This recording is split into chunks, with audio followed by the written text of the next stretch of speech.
আমার সোনার বাংলা আমি তোমায় ভালোবাসি। এই গানটি গাওয়া নিয়ে এখন ব্যাপকভাবে বিতর্কের দানা বেঁধেছে আমাদের ভারতবর্ষের এই পশ্চিমবঙ্গ রাজ্যে।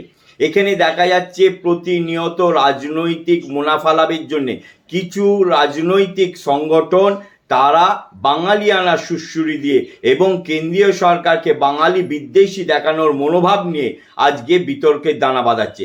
তারা বলতে চাইছে যে কেন্দ্রীয় সরকার ভারতবর্ষের অন্যান্য রাজ্যের অধিবাসীগণ নাকি আজকে বাঙালিদের প্রতি ঈর্ষান্বিত, বাঙালিদেরকে আজকে হেয় করছে, এইভাবে প্রতিপন্ন করার চেষ্টা করছে আমাদের এখানকার তথাকথিত রাজ্য সরকার এবং কিছু বাঙালিয়ানা সুড়সুড়ি দেখানো কিছু মেকি রাজনৈতিক উর্দিধারী রাজনৈতিক সংগঠনের কিছু ব্যক্তিত্ব।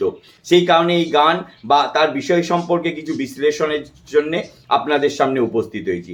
আপনারা ইতিমধ্যে অবগত আছেন যে আসাম রাজ্যে বারাক উপত্যকায় শ্রীভূমি জেলায় সেখানে একটি কংগ্রেসের ন্যাশনাল কংগ্রেসের অধিবেশন ছিল এবং সেই অধিবেশনে সেখানকার একজন সিনিয়র অর্থাৎ বয়োজ্যেষ্ঠ একজন কংগ্রেস কর্মী বা কংগ্রেস নেতা বিধুভূষণ দাস, সেই বিধুভূষণ দাস সেখানে বারাক উপত্যকায় বাঙালি অধ্যুষিত এলাকায় সেখানে হঠাৎ কণ্ঠে ধারণ করলেন বাংলাদেশের জাতীয় সঙ্গীত আমার সোনার বাংলা আমি তোমায় ভালোবাসি।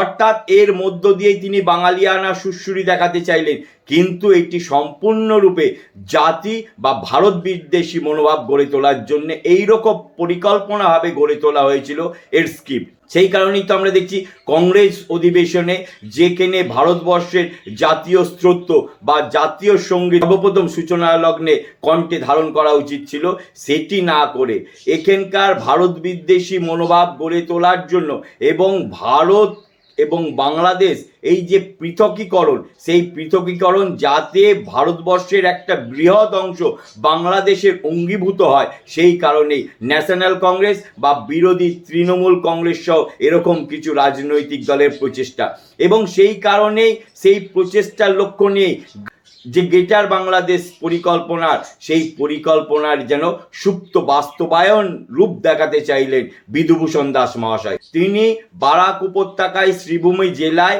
সেখানে তাদের অধিবেশন অর্থাৎ কংগ্রেসের অধিবেশনে আমার সোনার বাংলা আমি তোমায় ভালোবাসি অর্থাৎ বাংলাদেশের জাতীয় সঙ্গীত, এইটা শুধুমাত্র একটা বাঙালি গান নয়, একটা বাংলার গান নয়, একটা বাঙালির বা ভারতবর্ষের বা বিশ্বের একজন কবির গান নয়, তার সৃষ্টি নয়, এটি একটি দেশের জাতীয় সঙ্গীত। যে দেশের জাতীয় সঙ্গীত সেই দেশের অধিবাসী এবং বর্তমান নেতৃত্ববৃন্দরা প্রতিনিয়ত চায় ভারতবর্ষের একটি ভূখণ্ড যাতে তাদের দখলে রাখা যায় এবং তাই জন্যে বর্তমানে ভারতবর্ষের কিছু বিরোধী দল অর্থাৎ তৃণমূল কংগ্রেস এবং সহযোগী কিছু দল প্রতিনিয়ত ভারতবর্ষকে আবার দ্বিখণ্ডিত করার চক্রান্তে চক্রিত হচ্ছে। সেই কারণেই পরিকল্পনা করে শ্রীভূমি জেলায় গাওয়া হলো আমার সোনার বাংলা আমি তোমায় ভালোবাসি। এটি শুধুমাত্র একটা বাংলা গান নয়, এটি একটি জাতীয় সঙ্গীত, একটি দেশের জাতীয় সঙ্গীত। যে দেশের জাতীয় সঙ্গীত গেয়ে আমাদের এই ভারত ভূমির একটি অংশকে তাদের দেশের অঙ্গীভূত করার প্রচেষ্টা বা পরিকল্পনার সুপ্ত রূপ দিলেন এখানকার বিধুভূষণ দাস মহাশয়। তিনি কংগ্রেসের একজন নেতা, সেই কংগ্রেসের নেতার উচিত ছিল সর্বপ্রথম তাদের অধিবেশন মঞ্চে ভারতবর্ষের ভারত ভূমির জাতীয় স্তোত্র বা জাতীয় সঙ্গীত কণ্ঠে ধারণ করা, কিন্তু তা তিনি করলেন না। তিনি করলেন বাংলাদেশের জাতীয় সঙ্গীতকে কণ্ঠে ধারণ করলেন, অর্থাৎ তাদের সুপ্ত পরিকল্পনা গ্রেটার বাংলাদেশের রূপায়ণের এক পরিকল্পনা রূপ দিতে চাইলেন শ্রীভূমি জেলায়। সেই কারণেই বিরুদ্ধাচরণ করেছে ভারতীয় জনতা পার্টি বা ওখানকার অর্থাৎ আসামের যে রাজ্য সরকার, তারা বিরুদ্ধাচরণ করছে। কারণ এই সঙ্গীতের মধ্য দিয়ে ভারত ভূমির যে জাতীয় স্তোত্র যে জাতীয় সঙ্গীত তাকে অবমাননা করা হয়েছে।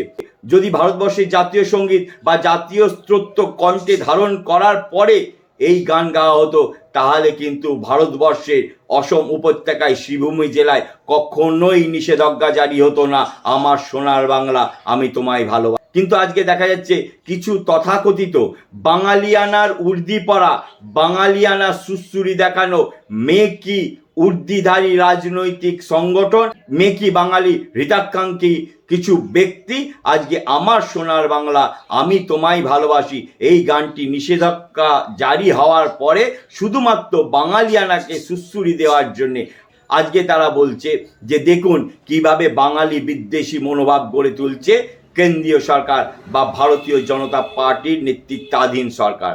সেই কারণেই আজকে তাদের মুখোশ খুলে ফেলা উচিত, কারণ বাঙালি বিদ্বেষী মনোভাব কখনোই ভারতীয় জনতা পার্টি করে না বা কেন্দ্রীয় সরকার করে না। কেন্দ্রীয় সরকার সর্বদাই ভারতীয় ঐতিহ্য চিরাচরিত সংস্কৃতিকে বর্তমান প্রজন্ম এবং আগামী প্রজন্মের কাছে তুলে ধরার চেষ্টা করে।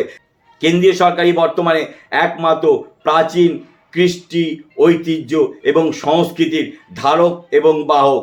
এবং বর্তমানে দেখা যাচ্ছে যে সকল বিরোধী দলগুলো রয়েছে, সেখানে কংগ্রেস হোক বা আমাদের এখানে তৃণমূল কংগ্রেস বা তাদের সহযোগী কিছু বিরোধী রাজনৈতিক দল, আজকে তাদের একমাত্র চক্রান্ত বৈদেশিক টাকা তাদের ঘরে ঢুকছে এবং তাদের একটা মাত্রই চক্রান্ত কিভাবে ভারতবর্ষকে খণ্ড বিখণ্ড করা যায়। এবং সেই জন্যেই আজকে বারাক উপত্যকায় শ্রীভূমি জেলাতে কংগ্রেস অধিবেশনে বাংলাদেশের জাতীয় সঙ্গীত গেয়ে বাংলাদেশের অন্তর্ভুক্তিকরণের, ভারতবর্ষের একটি অংশকে অন্তর্ভুক্তিকরণের এক সুপ্ত প্রক্রিয়া বা কৌশল অবলম্বন করলো জাতীয় কংগ্রেস। তাই তাদের এই কৌশলকে সর্বোত্তকরূপে ধিক্কার জানায়। অপদার্থ এই কংগ্রেস ভারত ভূমি থেকে নিশ্চিহ্ন হওয়া প্রত্যেকটি ভারতবাসীর কাছে একান্ত কল্যাণকর হবে আমার মনে হয়।